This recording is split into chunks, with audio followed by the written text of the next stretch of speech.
So, afternoon, Janet Meiklejohn, a director at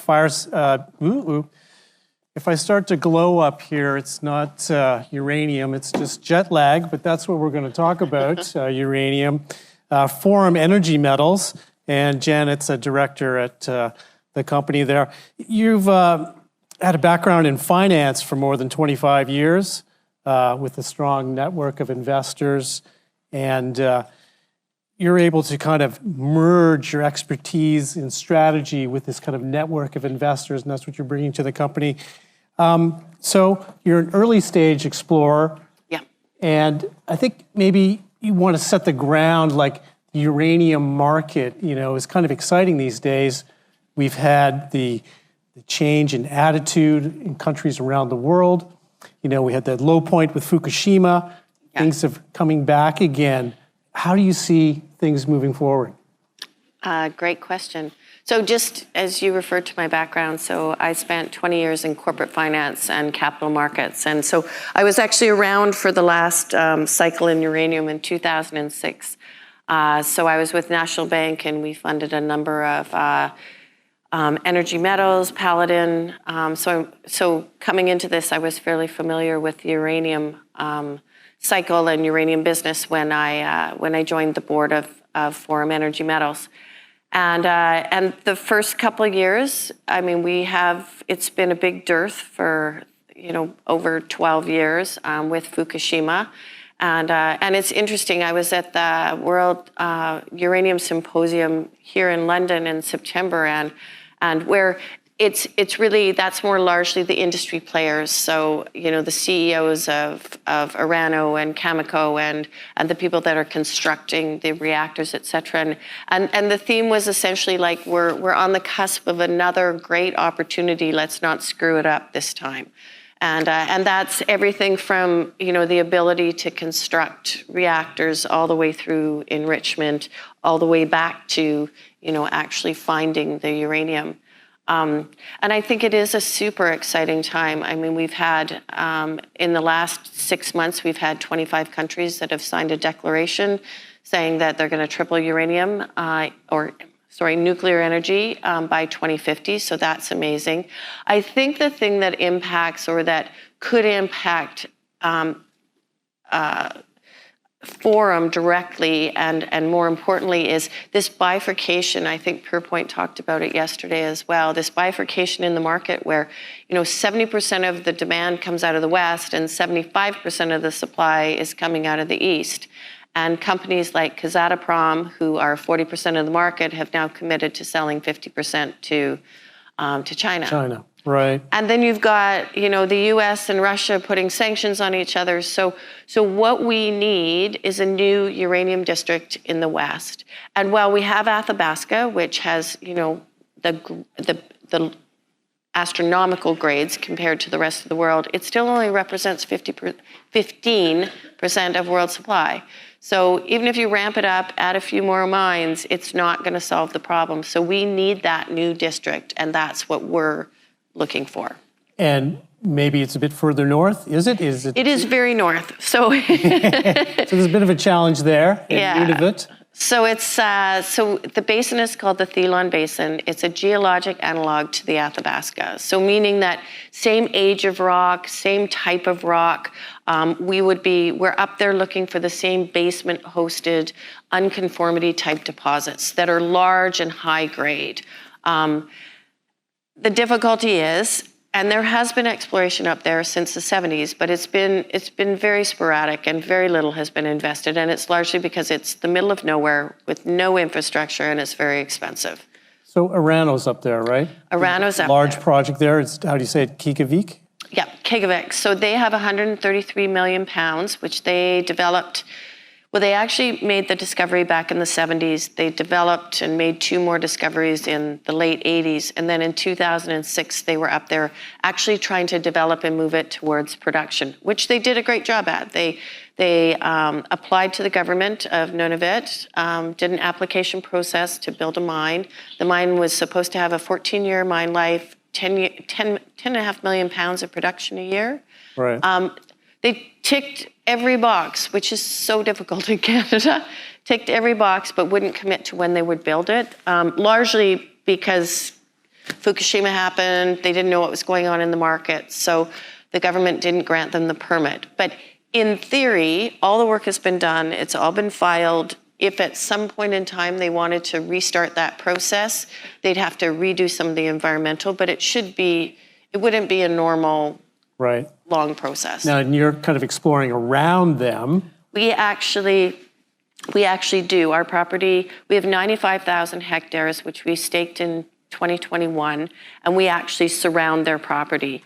And just as a bit of background, so Cameco actually owned our property in 2005 and explored it from 2005 to 2012. So they put $50 million into the ground. They ran gravity survey over 98% of the property, put in 132 holes. So we have they made 2 discoveries and identified sort of 20 other high impact targets. And so one of our discoveries is literally 5 kilometers from Kegavik. So that should get developed together. Right, and are you in talks maybe some kind of a joint venture kind of enterprise? I think we definitely are speaking to them, if not quarterly, more than quarterly. I think it's described as we're on a path together, but we're not sure what that looks like. So they're still, they were so focused on Niger and Mongolia. I think with the events that have happened in the last 6 months, I think it's coming higher in their priority list, and they're certainly paying attention. This summer we were up there and they let us go into their core shack and compare it to what we were pulling out in Athabasca. So there's a shared interest for sure, but that's for us, that might be a natural strategic that will happen, but we still have these blue sky targets that we really need to get into. No, that's called Aberdeen there. The property is called Aberdeen. And then you have some targets there, Loki, Ira, and Kavik. Yeah, so those are the ones that we also drilled this summer, and those would be our blue sky. So the Athabasca is basically a basement hosted deposit. So it's it'll be like Kegavik, 0.54, 0.6% on average uranium. Whereas these unconformity targets that you're talking about, the Loki and the Ira, we're looking for something greater than 4%. So enormous. And now you've spent $10 million this past year, and you're looking to get some assays back in the next couple of months. Is that right? Yeah, we got our first assays back on Athabasca last week. So again, they were looking very similar to what you see in Kegavik. So 1.3 over 11 meters. The highest grade was 8%, which is interesting. And I think over a full 17 meters on average, it was like 0.62%. So again, looking very much like Kegavik, which is great. And then we should get the Loki and the Kavik, we should get in the next the lab is so backed up. There's only one lab and everybody was exploring this. Okay, so that's the business to go in maybe to somebody. Someone else said that too. I'm going to build a lab. That's where the money is, perhaps in the process on the way to a big project there. Now you also have 9 projects in Athabasca, right? Yeah, and we do, and we have great partners. We did an earn-in with Global Uranium on our Northwest Athabasca, so I think they've committed to spend over $20 million over the next 3 years. But we've really, as a company, we've really stepped back and we're really committed to capital allocation. And so the idea is if we can find people that want to partner and earn in on those projects, that's fine. But we really want to concentrate investing our capital in the highest and best use, which is the Theon. Theon's getting the priority there, Yeah. right? Now you've got a team that had some experience around the world. You got Peter Wallenberg there, an advisor who's with Global Atomic in Niger. Now he knows some challenges there, I guess. There was a coup in Niger last year, and so it kind of limited. That's another contributing factor to the geopolitics of uranium there. He's on the team. Rick Mazur, you want to maybe speak with some of your team members and how the leadership is pushing things forward? Yeah, it's. We have, I think we have the most exceptional team. So Peter absolutely. He was with Orano. That's, I think why he's been involved in Niger, because that's where Orano has some properties. But more importantly, he was working for Orano when they made the discovery at Kigavik. So of the 3 deposits at Kigavik, he actually discovered 2 of them. And then on our property, Dr. Rebecca Hunter, who is our VP of Exploration, she actually was the lead geologist working for Cameco. So she also made the 2 discoveries, Tadagak and Kavik, for Cameco back in the day. So our exploration team has discovered 4 of the 5 deposits, known deposits in the Theon. So I don't think you can find a better geologic expertise than what we have. And of course, Rick has been in the Theon since the 70s. So it's, again, we're very focused. We're trying to stick to our knittings, focus on the Theon, bring the best expertise to the Theon, and move that forward. Right, so these are contributing factors that makes you maybe stand out against some of the other competitors in the uranium exploration space. Yeah. What kind of other kind of points that point to your strategic advantage, perhaps, there? I think, we're at a point in the cycle where, as you say, there's a number of exploration companies that are, either just beginning, so they're coming in and they're taking over properties that maybe aren't high priority for some of the seniors. So they're taking old Orano properties and basically starting from scratch. Whereas we are actually advanced in our exploration. So when we put down, we are actually spending money on drill holes. Yeah. We're not doing soil samples. We're not doing gravity surveys. We're actually putting drill holes down. And when we're pulling it up, we're actually pulling out uranium. So that's, I think, our ability to actually be able to build a resource or find a significant discovery is going to be our competitive advantage. Good, and so you've got these assays that are coming out soon. What kind of milestones, maybe a bit further, are they contributing to resource or a resource update of a historical resource? So this summer we spent a significant, probably 75% on Tadagak. So we will do a similar drill program next summer. Probably less of a focus on Tadagak. I think, we were trying to sort of prove that it fits well with Kigavik and that there was maybe a pathway for that one particular asset. But I think next summer, the focus will be more on those blue sky targets and actually trying to find, they've never been explored for. Like when Cameco identified those potential unconformity targets back in 2010, market fell apart. So they never, Rebecca will say, I never got to them. So she's anxious to get to them and sort of prove her thesis. She also did her PhD on this project. Your VP of Exploration. Yeah.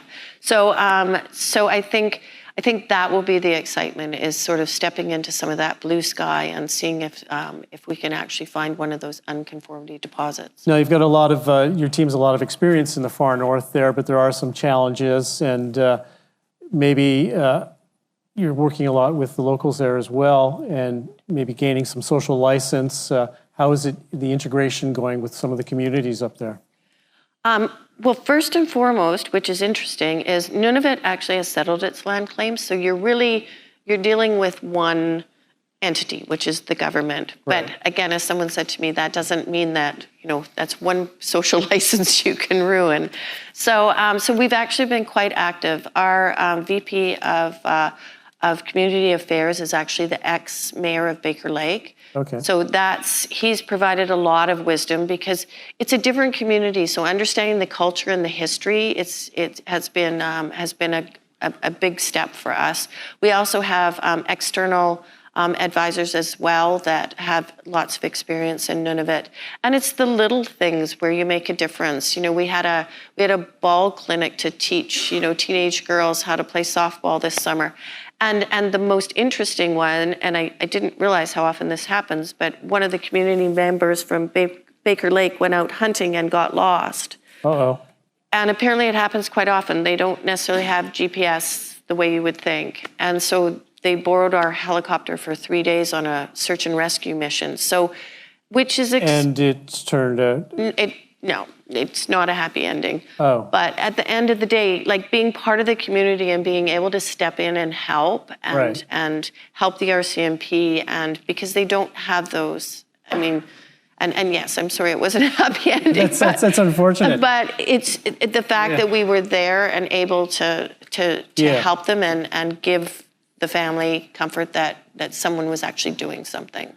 That's fantastic. Maybe you want to hit on some of the points to sum up that investors might be interested to know, like, a little summary of the top 3 or 4 points about your company. Sure. It's a fairly straightforward. Thesis. We are exploring in the Theon Basin, which we think has the highest probability of being the next Tier 1 uranium district. Right. We have the largest, most advanced exploration property up there. Our most advanced deposit is next to Orano, who at any point in time could restart the permitting process, which would give us an advanced path to production and development and production.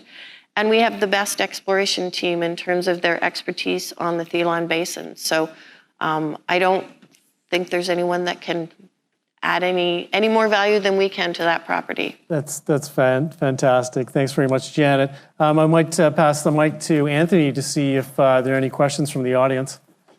Any questions for Janet? Well, we know with Orano, obviously the French government's, it's basically is a French company. Are you seeing what's going on with the federal government in Canada? Is there more awareness that more needs to be done on the securing our supply, given what's happening with Kazakh supply going forward? I'm not sure that we're certainly not as aggressive as the U.S. Uranium has always been well supported in Canada. From the 70s, I'm not even sure Canadians know how much nuclear power we have in Canada. So, can they, and Nunavut is kind of its own area. They're on the path to being self-regulated. So, which is really good and actually probably better for us, that there's a few less hoops for us to deal with than trying to rely on the Canadian government and some of the policies that they have. I'm sure they will become supportive, but again, I actually think that the U.S. is going to be more of an influence, and particularly like Orano just announced that they have that they're building an enrichment facility in Tennessee. So, I think we might, and while the U.S. has some decent uranium deposits, they're a whole different type of grade. So, they will be looking to us in Canada for original supply. So I think that's probably more where our opportunity will come. Excellent. Okay, thank you very much, Janet. Thank you very much, Colin. Thank Janet, you. thank you.